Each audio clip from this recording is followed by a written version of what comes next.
Congress party ప్రభుత్వం ప్రజాపాలనలో భాగంగా తెల్లాపూర్ మున్సిపాలిటీ కొల్లూరు గ్రామంలో నిర్వహించిన గ్రామ సభలో స్థానిక కౌన్సిలర్ రాజుగౌడ్ అధికారులను ఎమ్మెల్యే గూడెం మైపాల్ రెడ్డిపై తీవ్ర విమర్శలు చేశారు. గత 10 ఏళ్లలో పరిపాలించిన టీఆర్ఎస్ ప్రభుత్వం హయాంలో నిర్మించిన డబుల్ బెడ్రూమ్ ఇండ్ల కోసం స్థానిక కొల్లూరుకు చెందిన రైతులు భూములు కోల్పోయారని అన్నారు. ఆనాడు ఉద్యమం చేసి ప్రభుత్వాన్ని స్థానిక ఎమ్మెల్యేని నిలదీస్తే భూములు కోల్పోయిన రైతులకు ప్రతి ఒక్కరికి ఫ్లాట్లు ఇస్తామని చెప్పారని ఇప్పటి వరకు ఇవ్వలేదని అన్నారు. మున్సిపల్ చైర్మన్ కౌన్సిలర్ల పదవీ కాలం ముగిసిందని, రాష్ట్రంలో ఉంది కాంగ్రెస్ ప్రభుత్వం అని ముఖ్యమంత్రి రేవంత్ రెడ్డితో మాట్లాడి ఇక్కడ సభ ఏర్పాటు చేసి ఈ ప్రాంత అభివృద్ధికి నిధులు వచ్చేలా చేస్తానని, అందరూ తనకు సహకరించాలని ఆయన ప్రజలకు విజ్ఞప్తి చేశారు. లేదు కదా, మీరందరూ చూసి ఇప్పటిదాకా ఒక పలక ఏం కుంజనికే పబ్లిక్ న్యాయం చేసి ఇక్కడ నిలబడి ఒక ఎమ్మెల్యే వచ్చి మీ అందరు కూర్చురమ్మా, మీ అందరు మీ సమస్యలు ఏంటి చెప్పుండి అంటే అది ఎంత బాగుంటుండే. ఇలా ఆయన ఏం చేసి చెప్పు.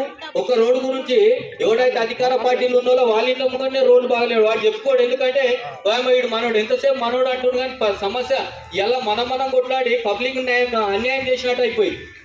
ఎలా ఏ లీడర్ కొట్లాడినోడు ఎవరు లేడు, అందరు బిల్డింగ్లు ఉన్నాడు, అందరు కాళ్ళు ఉన్నోళ్ళు ఉన్నారు.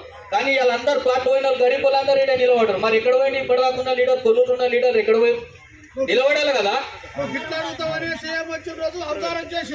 అవసరం చేసినా ఏం చేసినా నేనేమంటున్నా, స్థానిక ఎవడైనా సరే లీడర్ అంటోడు పబ్లిక్ అడిగిన ప్రశ్నలకు సమాధానం చెప్పాలి. పబ్లిక్ అడిగిన దానికి సమాధానం చెప్పి నిలబడ్డాడే యోగ్యుడు లీడర్. వాడు లీడర్, పబ్లిక్ ఏం చూస్తాడే లీడర్. మంచిగున్నప్పుడు అందరికీ, రైతులకి, గ్రామస్తులకి అందరికీ నమస్కారం.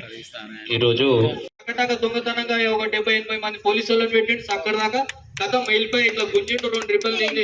ఎక్కడ పోయారు స్థానిక లీడర్, బీఆర్ఎస్ లీడర్ ఇలా కనిపించారు. ఇప్పుడు ఎమ్మెల్యేకి వచ్చిండు పోయాడు. రేపు పొద్దుగాల ఓట్లకు వస్తే చెప్పు తీసుకొని కొట్టురు. ఎవడైనా సరే పని చేయనండి, పని చేసుకొని కోటి పని చేయను చెప్పు తీసుకొని కొట్టు.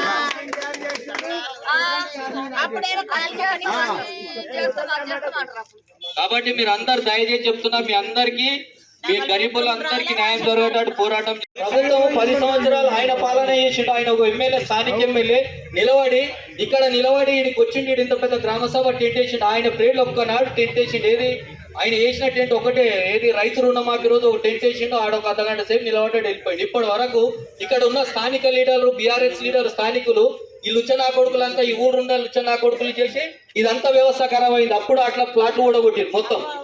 ఆ రోజు ప్రతి ఒక్కరికి ప్లాట్ వస్తుండే. ఈ రోజు మరి నిన్న మొన్న మీ అందరు ఇల్లు తిరిగి మీ 76 మంది నీదే బీఆర్ఎస్ ఫంక్షన్ హాల్లో మీటింగ్ పెట్టిన ఎమ్మెల్యే ఎక్కడ పోయిండు, లోకల్ లీడర్ ఎక్కడ పోయిండు? మరి మీరు అందరు అడగరేమాయా? మరి మీకు డబుల్ బెడ్రూమ్ ఇస్తాను చెప్పినోడు ఎక్కడ పోయింది? అలా వెళ్ళిపోతాడు. మరి ఊళ్ళోనే ఉంటాడు. మీరు అందరు కలిసి మరి గల్లా బట్టి తీయాలి. మరి ఆయన ఇప్పిస్తానో ఇవాళ ఎక్కడ పోయింది? యారైనా వచ్చి పట్టుకోరు, ఎంఆర్ఓ పట్టుకొని పట్టేది. ఇప్పుడు డబుల్ బెడ్రూమ్ వస్తుంది. ఒకటి ఎంతమంది గరీబ్ వాళ్ళు ఉన్నారు, ప్రతి వాళ్ళు వచ్చి అంటారు. పాపం ప్రతి ఒక్కరికి ఇల్లు లేదు. ఎంతో మందికి ఇల్లు లేని వాళ్ళు ఉన్నారు. ఒక్కరికిటే ఇల్లు లేదు. ఇంతమంది గరీబ్ వాళ్ళు అంటే కనిపించలేదా? ఇంతమంది ఎవడైనా అంటాడు ఏ ప్రభుత్వం వస్తే ఆ ప్రభుత్వాన్ని అంటారు. ప్రభుత్వం కాదు చేసింది, స్థానిక ఎమ్మెల్యే చేసిండు. ప్రతి ఒక్కరి మోసం స్థానిక ఎమ్మెల్యే చేసిండు. ఏం చేసిండు మన గ్రామానికి చెప్పండి?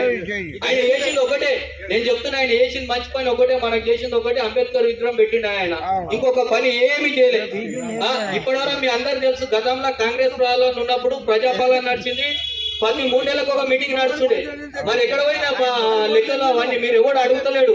మీరు డబుల్ బెడ్రూమ్ ఎవడైతే రావాలో ఈ ఎంఆర్ఓ పట్టుకోండి. మొన్న ఏం చెప్పాడు? ఒక్క నిమిషం.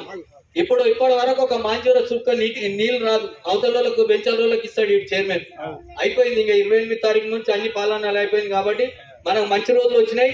ఇక ఈ పాలన అయిపోయిన తర్వాత మన పాలన స్టార్ట్ అవుతుంది. ఆఫీసర్ పాలన ఉంటుంది. కాబట్టి అన్ని రానికే మీరు అందరు సహకారం చేయండి. నేను ముంగటుండి 100% కొట్లాడి ప్రతి ఒక్కరిని డబుల్ బెడ్రూమ్ కానీ అవసరమైతే సీఎం ప్రోగ్రామ్ పెట్టి మన గ్రామానికి ఒక 10 నుంచి 15 ఎకరాలు ఓపెన్ లేఅవుట్ ఎప్పుడైతే మన కళ అనుకున్నామో, మన స్థిరస్థాయి కళ అనుకున్నామో ఆ కళ నెరవేరుస్తాడు. మీరు అందరు సపోర్ట్ చేయండి. దాని చేత ఇప్పుడు మన ఎంఆర్ఓ వచ్చిందాకా ఇక్కడ అందరూ ఎంఆర్ఓ వచ్చిందాకా ఇక్కడ ఏ మీటింగ్ జరగదు, ఏ గ్రామ సభ జరగదు. ప్రతి ఒక్కరికి